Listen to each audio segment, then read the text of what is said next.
हाँ, तो बच्चों कैसे हो आप सभी लोग? आई होप कि अच्छे होंगे और आप लोगों की तैयारी है वो भी अच्छे से चल रही होगी। तो इसी के साथ चलते हुए मैं आप लोगों के लिए इस वीडियो में 20 very very important objective class 12 physics के मैं आपके लिए लेकर आ गया हूँ। तो इस वीडियो को एंड तक देखिएगा, क्योंकि इस वीडियो में जो क्वेश्चन दिए हुए हैं मैंने वो सारे ही इंपॉर्टेंट है, एग्जाम में आने के चांसेस हैं। तो इससे आपकी प्रैक्टिस भी हो जाएगी और अगर क्वेश्चन फंस गया तो अच्छे से आप उसका आंसर भी कर सकोगे। ओके, तो चलिए वीडियो को स्टार्ट करते हैं। तो हर एक क्वेश्चन को हम देखेंगे अच्छे से। तो आप लास्ट में कमेंट करके ज़रूर बताना कि आपको इस वीडियो में बताए हुए 20 क्वेश्चंस में से कितने क्वेश्चंस आपको आते थे और कितने क्वेश्चन आपको नहीं आते थे। ठीक है, तो फटाफट वीडियो को लाइक कर दीजिए और शेयर कर दीजिए, और जिसने अभी तक चैनल सब्सक्राइब नहीं किया है वो चैनल भी सब्सक्राइब कर लीजिए, ताकि ऐसी ही और इंटरेस्टिंग वीडियोज़ आपको सबसे पहले आपको मिल सके। ओके, चलिए स्टार्ट करते हैं। तो पहला क्वेश्चन आपके सामने है, किसी वस्तु पर आवेश की न्यूनतम मात्रा कम नहीं हो सकती।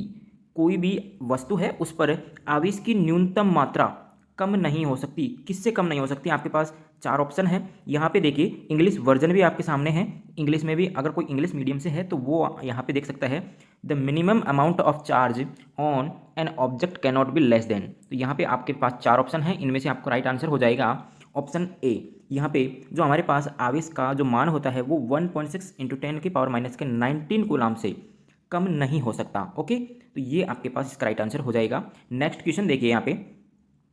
नेक्स्ट क्वेश्चन आपके सामने है, दो वैद्युत क्षेत्र रेखाएं एक दूसरे को किस कोण पर काटती है?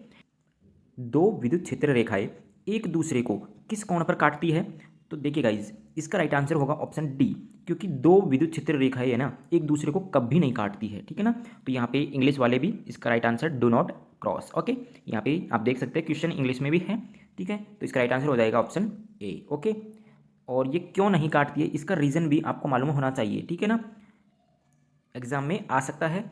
चलिए नेक्स्ट क्वेश्चन देखते हैं। नेक्स्ट क्वेश्चन आपके सामने है, किसी वस्तु पर आवेश का कारण किसी वस्तु पर आवेश का कारण क्या हो सकता है? न्यूट्रॉन का स्थानांतरण, प्रोटॉन का स्थानांतरण, इलेक्ट्रॉन का स्थानांतरण, या फिर प्रोटॉन तथा न्यूट्रॉन दोनों का स्थानांतरण।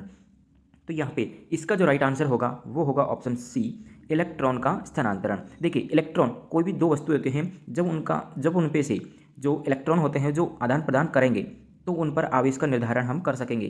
ठीक है ना, तो इलेक्ट्रॉन के स्थानांतरण से क्या होता है? आवेश का कारण हमको पता चलता है। ठीक है, चलिए नेक्स्ट क्वेश्चन, क्वेश्चन नंबर 4 है, आवेश का एसआई मात्रक क्या है? आवेश का एसआई मात्रक आपको पता होना चाहिए क्या होता है गाइज। ऑप्शन बी इसका राइट आंसर हो जाएगा कूलाम। आवेश का एसआई मात्रक क्या होता है? कूलाम होता है। एम्पियर किसका होता है? कमेंट करके जरूर बताइए। और यहाँ पे आपको वोल्ट और ओम के भी आपको मालूम होने चाहिए, तो इंग्लिश वाले ऑप्शन बी इसका राइट आंसर हो जाएगा। नेक्स्ट क्वेश्चन, क्वेश्चन नंबर 5 है, 8 कूलाम ऋण आवेश में उपस्थित इलेक्ट्रॉनों की संख्या। यहाँ पे आपके पास फॉर्मूला होता है Q बराबर एन ई। तो यहाँ पे एन हमको निकालना है, Q हमारे पास दिया हुआ है तो एन बराबर क्या हो जाएगा? Q अपॉन ई। तो यहाँ पे Q कितना दिया हुआ है? 5, सॉरी यहाँ पे 8 दिया हुआ है। Q कितना है? 8 बटे ई का मान कितना होता है? 1.6 इंटू 10⁻⁻⁹। तो यहाँ पे देखिए जब ये हमारे पास ऊपर आता है तो ये पॉजिटिव का हो जाता है, यानी कि हम इसको लिख सकते हैं इंटू 10⁻19। ओके, तो यहाँ पे पॉइंट जब हम यहाँ से हटाएंगे तो यहाँ पे 0 हो जाएगा, तब इसको हम काटेंगे तो हमारे पास ये हो जाएगा 5। ओके, भाई 16×5 = 80 होता है ना। ठीक है ना, तो ये हो जाएगा हमारे पास आंसर हो जाएगा इसका 5 इंटू 10⁻19। तो ऑप्शन देख लीजिए यहाँ पे ऑप्शन ए इसका राइट आंसर हो जाएगा। इंग्लिश वाले ऑप्शन ए राइट आंसर हो जाएगा। ओके, नेक्स्ट क्वेश्चन, चलिए नेक्स्ट क्वेश्चन, क्वेश्चन नंबर 6 है, आकाश तरंग का संचार आधारित है। आकाश तरंग का संचार आधारित किस पर आधारित है? इसका राइट आंसर हो जाएगा ऑप्शन ए, आयन मंडल द्वारा परावर्तन। आयन मंडल जो होता है उसमें जो परावर्तन होता है उसके कारण आकाश तरंग का संचार संभव हो पाता है। तो इंग्लिश वाले ऑप्शन ए राइट आंसर हो जाएगा इसका, reflection by the ionosphere. Okay, ionosphere होता है आयन मंडल। ओके, चलिए नेक्स्ट क्वेश्चन देखिए, क्वेश्चन नंबर 7, उपग्रह उपग्रह संचार में विद्युत चुंबकीय तरंग का कौन सा भाग प्रयुक्त होता है? उपग्रह संचार में विद्युत चुंबकीय तरंग का कौन सा भाग प्रयुक्त होता है गाइज? इसका राइट आंसर हो जाएगा ऑप्शन डी। क्या हो जाएगा? ऑप्शन डी, सूक्ष्म तरंगे, यहाँ पे माइक्रोवेव्स इसका राइट आंसर हो जाएगा। नेक्स्ट क्वेश्चन, क्वेश्चन नंबर 8 देखिए, रेडियो एवं टेलीविज़न प्रसारण में सूचना संकेत का रूप होता है। देखिए, कोई भी जो मैसेज होते हैं हमारे पास वो बदलते रहते हैं, किसके कारण? एनालॉग सिग्नल के कारण, यानी कि ऑप्शन ए इसका राइट आंसर हो जाएगा। इंग्लिश वाले ऑप्शन ए राइट आंसर हो जाएगा, एनालॉग सिग्नल। ओके, चलिए नेक्स्ट क्वेश्चन है आपके सामने, दाशमिक संख्या 18 का द्विआधारी तुल्यांक। देखिए, ये आपके पास जो लॉजिक गेट होते हैं उसका ये क्वेश्चन है, बहुत ही सिंपल सा क्वेश्चन होता है। इसको सॉल्व करने के लिए देखिए, यहाँ पे हमारे पास 18 दिया हुआ है, तो यहाँ पे 18 हम ऐसे लिख लेंगे और फिर इसको हम क्या करेंगे, देखिए यहाँ पे इसमें हम भाग देंगे, 2 का भाग जाएगा हमारे पास कितनी बार? 9 बार। यहाँ पे हमारे पास शेषफल बचेगा 0। ओके, फिर से हम 2 का देंगे, ये 8 हो जाएगा, शेषफल 1 बचेगा। 2 का देंगे 4, 0।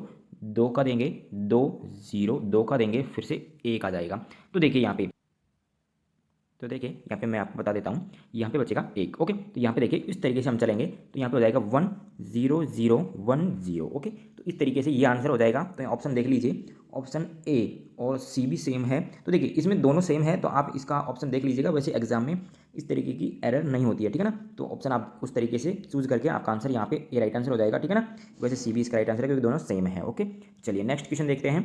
नेक्स्ट क्वेश्चन आपके सामने है 10 नंबर, अर्धचालकों में अपद्रव्यों को डालने से, अपद्रव क्या होता है? यानी कि कोई भी अशुद्धि डालने पर क्या होता है? उनकी चालकता क्या होती है? बढ़ जाती है। क्या होती है? चालकता बढ़ जाती है। ऑप्शन डी इसका राइट आंसर हो जाएगा।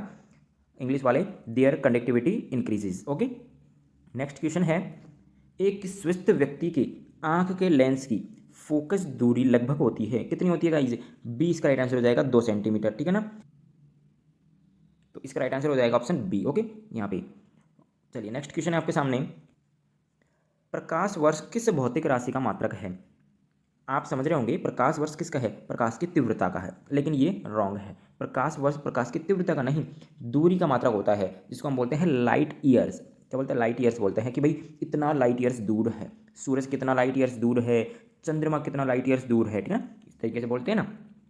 तो ए इसका राइट आंसर हो जाएगा, डिस्टेंस। ओके, चलिए नेक्स्ट क्वेश्चन है आपके सामने, क्वेश्चन नंबर 13 है, उत्तल लेंस द्वारा निम्नलिखित में से कौन सा दृष्टि दोष दूर किया जाता है? उत्तल लेंस यानी कि हमारे पास यहाँ पे कॉन्वेक्स लेंस है, इसके द्वारा कौन सा दृष्टि दोष दूर किया जाता है?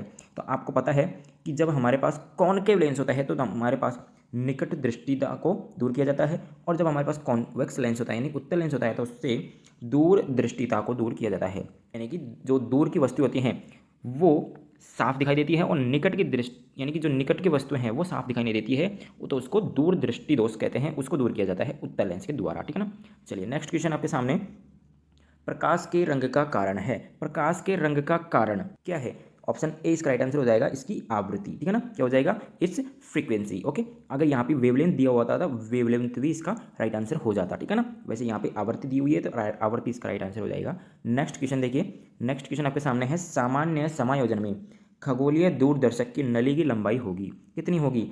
FO + FE। ऑप्शन डी इसका राइट आंसर हो जाएगा, ठीक है। चलिए नेक्स्ट क्वेश्चन है, नेक्स्ट क्वेश्चन आपके सामने है, जैसे जैसे द्रव्यमान संख्या बढ़ती है, जैसे जैसे द्रव्यमान संख्या बढ़ती है उसी के साथ साथ निम्न में नाभिक से संबंधित किस राशि का परिवर्तन नहीं होता है?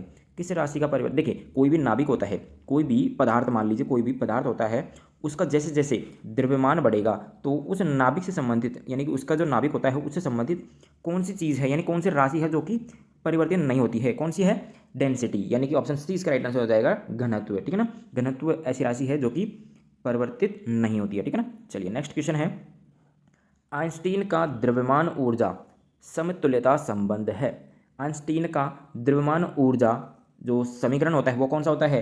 E = mc²। ऑप्शन ए इसका राइट आंसर हो जाएगा, सॉरी ऑप्शन ए, ठीक है ना, यहाँ पे देख सकते हैं आप, ठीक है। चलिए नेक्स्ट क्वेश्चन है, परमाणु के भीतर धनावेशित सूक्ष्म भाग को, परमाणु के भीतर मान लीजिए कोई भी ये परमाणु है, इसके भीतर कोई सूक्ष्म भाग होता है यानी कि जो कि धनावेशित होता है। कैसा होता है? धनावेशित होता है यानी कि पॉजिटिव होता है, उसको क्या बोला जाता है? क्या बोला जाता है? नाभिक बोला जाता है। क्या बोला जाता है? नाभिक, यानी कि ऑप्शन ए इसका राइट आंसर हो जाएगा, ठीक है ना। न्यूक्लियस उसको बोला जाता है गाइस, ठीक है। चलिए नेक्स्ट क्वेश्चन, परमाणु सिद्धांत किसके द्वारा दिया गया? परमाणु सिद्धांत जो है वो किसके द्वारा दिया गया था?